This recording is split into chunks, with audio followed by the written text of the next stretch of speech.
Alright, so in this lesson we're going to be studying the arm and how to make a really quick arm. Arms are incredibly easy, okay? Not hard whatsoever. Okay, so when we look at the arm, we're looking at, from here to here, here to here, and it's two heads this way. So if I was to rotate the head, turn it this way, it would span two heads. And just to show you my image here, so from here to here, here to here, and from here to here would be like the tip of the fingers. From the wrist to the tip of the fingers usually is a hand in that area. Okay, so turn off my image planes. Kind of annoying. Another thing that you kind of see is this material is semi-transparent. Well, I put this material in here in order to kind of show you the image planes. So it's semi-transparent. Sure, I could have went to X-ray, but if you look, X-ray has very little control over the opacity of it. So instead of using X-ray, I kind of just go into the material attributes.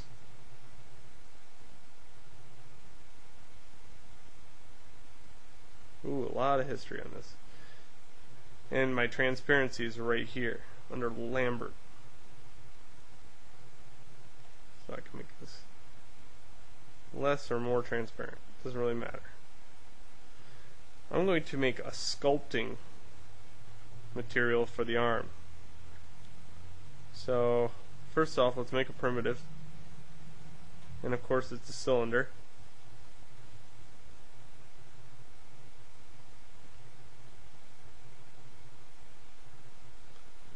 Okay, in here I got that same 8 divisions that I like.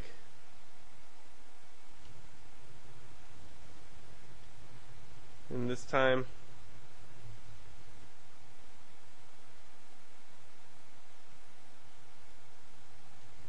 two, because it's one head, two head. Okay, so the height of it based on two heads, since it's 50, would be 100. Don't look like much, does it? Well, some of this arm's going to, in geometry terms, is going to span into the shoulder region. So that's why it doesn't look like, it would have enough to actually cover the length of an arm. So I jump into my front. It turned on.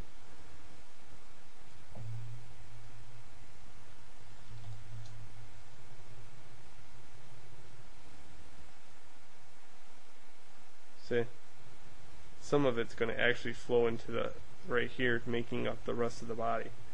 So that's what I'm looking at. Alright, so a sculpting material. So right click, assign a new material, Lambert. There's my sculpting material. Ooh, magic, huh? Okay, this arm and this arm, I'm gonna hide those.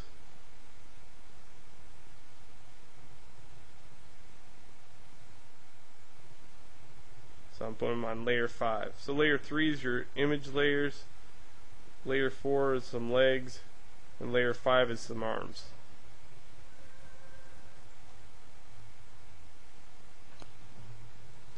Alright, so let's start out with, and I should point out that, it starts here. So the end of my heads, see, remember that, I think I still have those somewhere too. Where's the heads? Ah, there we go. Okay, so roughly about in this area right here, in my head region, if I was to span this 3 heads, that's where I'm going to start putting this block of geometry. And this is different in drawing terms because we're not breaking it down into cylindrical shapes that are divisible perfectly when we draw. So I don't know, it's just a different concept. Cell phone bad. There we go. Okay, so here. So I'm just going to kind of put this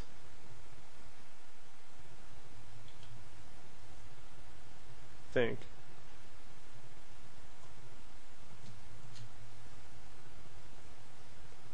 Oh, weird.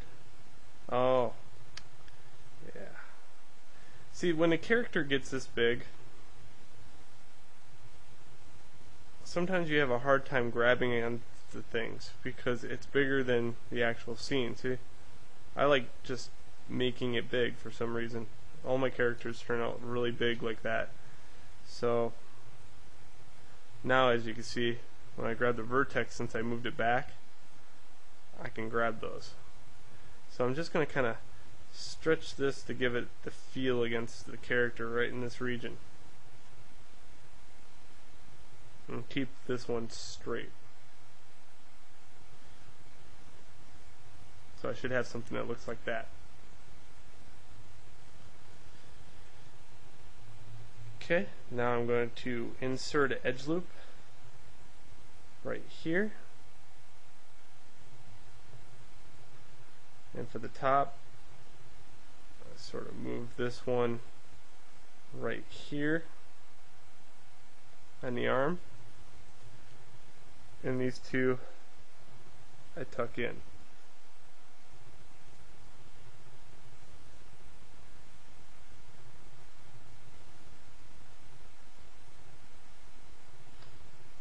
I'll insert another edge loop. And while it's highlighted, I kind of shrink this one up. And then move it down. Then out.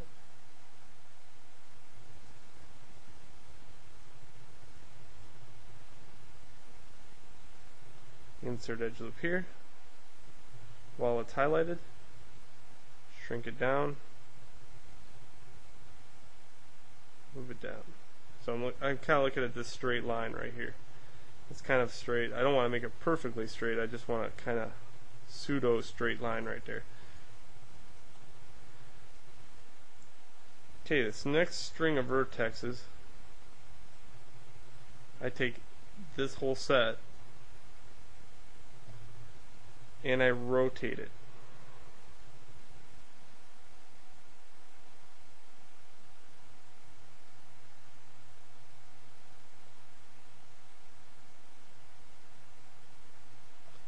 How much do I rotate? Well, I rotate enough that this top part right here flows into a straight line where I can see it, because this will flow into the wrist. And if you hold your arms out straight, you'll see that bend.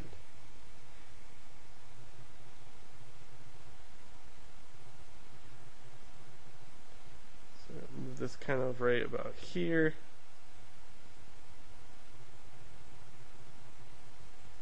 And it all depends how much forearm muscle you want.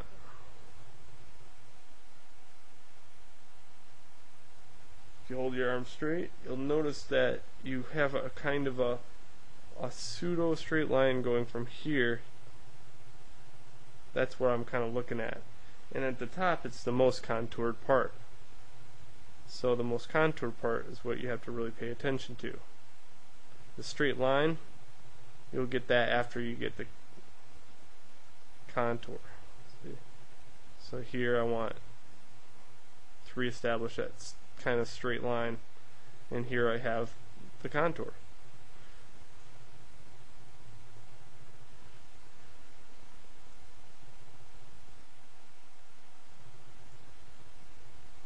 This I'm going to rotate just a little bit to break it up.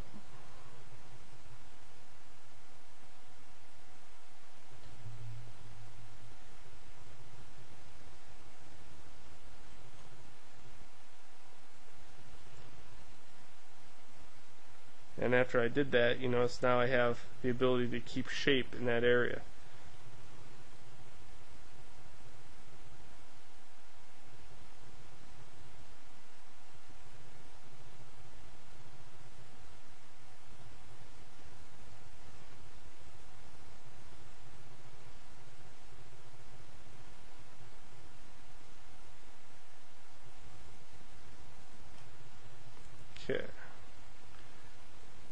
edge loop tool here.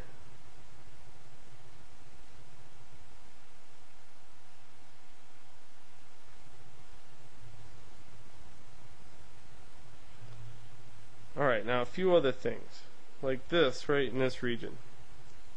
Now, if you hold your arm straight out, you'll notice that your bicep actually does go into the crook of your arm. But when you push your arm in, like flex it, like show 'em your gun show, that's what I always say, you notice the bicep actually crawls way up onto the arm, because when your arm is straight, it's actually a lot longer than when you're actually flexed. So since we're building the Scarecrow character here, his arms are straight, I don't have to worry about where does that bicep stop.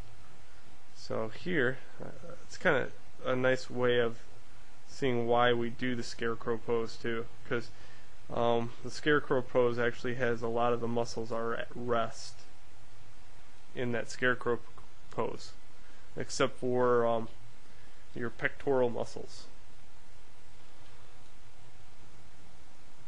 which is funny because we always do the Scarecrow pose with the pectoral muscles. It looks like they're at rest for every time I see a model, but they're actually very taut. You just don't see it because the muscles lying underneath the skin in that region that is so taut. Okay, so what I kind of do is make a natural little kind of contour that goes here and then shrinks up in this area representing the bicep. Also kind of pull these just a little bit up.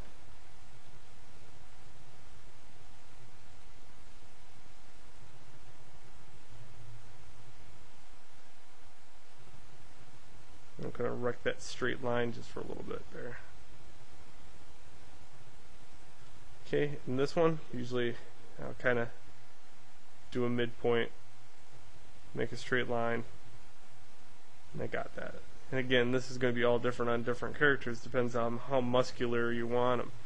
Do you want them super muscular? So this whole area would be it would run into his neck further.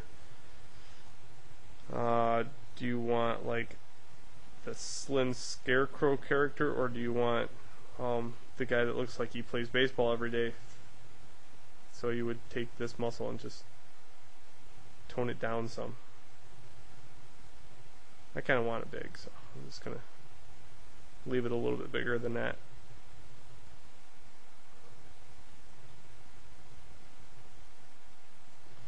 Okay, so let's look at the top view now. Okay, robot arm, right?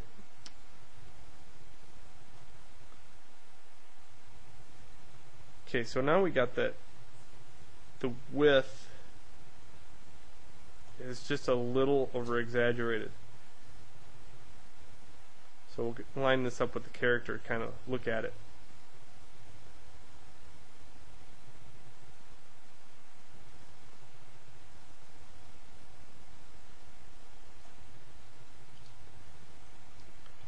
And sometimes it helps to go into weight shaded mode, 6 on the keyboard, in order to pull this off.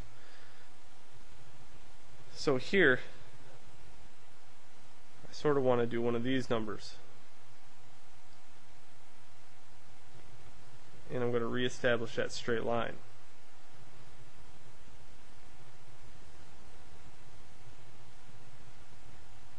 Now I'm going to take all these vertices and bend them just a little bit. Put it back.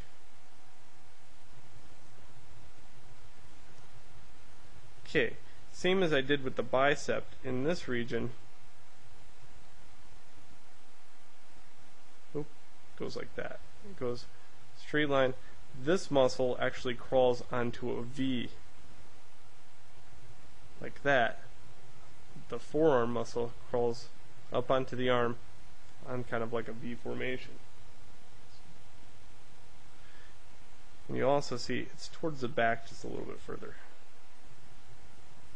Again, it really helps looking at your, sometimes trying to learn how to model from your own outstretched muscles and stuff like that. You can have reference, but in a pinch, if you really want to, have the ability to freehand some of this stuff, you got to kind of learn to use your resources. So, being that you're the only person that has that arm, you can just kind of use your own arm as a reference. That's what I kind of learned anyway. You just got to look at the perspective of things. If you're looking down at your arm, it's going to be a lot different than if you were to look at this character in this pose. So you got to kind of learn what that difference is and how to change that.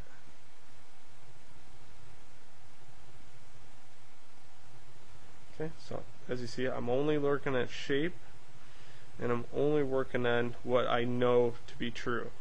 Points, where do points curl up on the arm?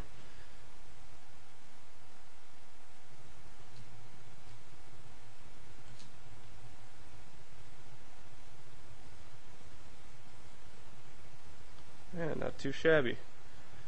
Now it does look a little short, but we got to get accounting for that wrist. Don't forget about that. So I'm going to leave it short for now. Okay, so right now you should have something that looks like this. I mean, you should have a body, you should have a good arm, you should have a leg. Maybe you should start saying, okay, well, I want a leg on this side. Hit insert on a keyboard. Point snap it to right here, the middle half of the body, and edit, duplicate special. Bam. Same with this one. Insert on the keyboard, snap it to the median of the character, and edit, duplicate special. Don't forget, you got to put a negative in here. Oops.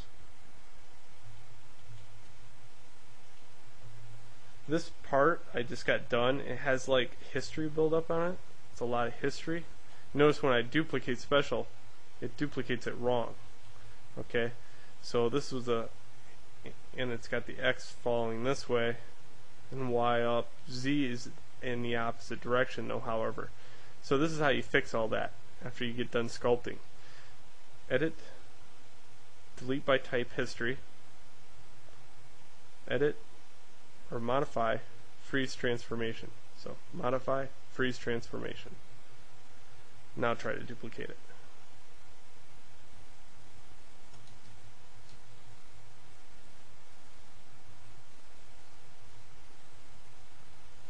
Not too bad, not too shabby.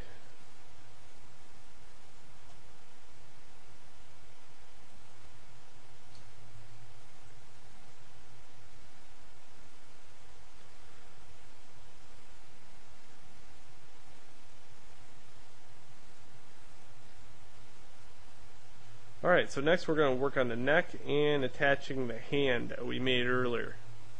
And, feet. Feet are going to be a lesson in itself. They're not too bad. So next lesson is feet and hands. Yeah, that'll be a good lesson. And then the neck will include with the actually putting it all together. Alright, so that's the lesson. Make sure your character sort of looks like this right now. And don't forget, if you need help, maybe you can't draw, or maybe you just have no sense of depth yet, you haven't developed those skills, don't forget Layer 3 has a nice reference for you. Alright, so save scene as.